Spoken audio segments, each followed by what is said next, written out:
Hello everyone, I welcome you to my channel.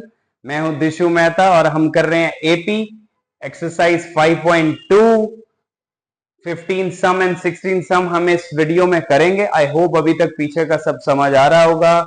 कुछ नहीं समझ आ रहा तो प्लीज कमेंट करिए और बताइए, मैं दोबारा देखूंगा उसको कैसे बताना है आप लोगों को। For what value of n are the nth term of two APs 63, 65, 67, 3, 10, 17। हमारे पास दो एपी गिवन है, हमें यह बताना है कि इस एपी का और इस एपी का कौन सा टर्म इक्वल होगा। और हम लोगों को nth टर्म गिवन है दोनों एपीज का, तो हम यहाँ पे स्टार्टिंग में ही लिख सकते हैं कि अगर इस एपी को an is equal to an, right, इसको आप 1 पहले से ही मान सकते हैं कि AP first AP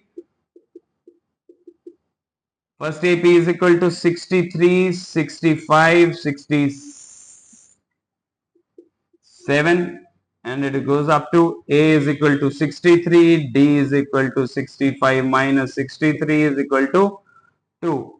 an is an and 3, 10, this is second AP. 3, 10, 17 goes up to a is equal to 3, d is equal to 10 minus 3 is equal to 7, and iska nth term is like an.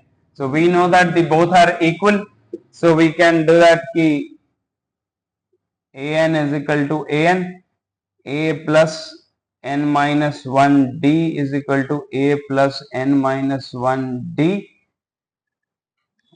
a का value है यहाँ पे 63 plus n minus 1 d, d is like हमारे पास है available 2, a का value है 3 plus n minus 1 d की value है 7, correct. 63 plus 2n minus 2 is equal to 3 plus 7n minus 7, correct. 63 minus 2, 61 plus 2n is equal to 3 minus 7 minus 4 plus 7n. 61 ये 4 इधर आके plus हो जाएगा, 7n वैसे ही 2n उधर जाके माइनस हो जाएगा। 61 plus 4 plus 4 65, 5n, n is equal to 65 by 5, n की वैल्यू 13। मतलब 13 टर्म ऐसा होगा इन दोनों एपीज में जो इक्वल होगा। आई होप 15 सम आपको समझ आया होगा। 16 sum, determine the AP whose third term is 16। Let's write a3 is equal to 16 दिया हुआ है and the seventh term exceed the fifth term by 12। जो सेवेंथ टर्म है फिफ्थ टर्म से 12 ज्यादा है, इसलिए हमने फिफ्थ में 12 ज्यादा कर दिया बैलेंस करने के लिए। तो a7 को कैसे लिख सकते हैं, a प्लस 6d। a5 को कैसे लिखते हैं, a plus 4d plus 12, right. a के साथ a कट गया, 6d minus 4d is equal to 12।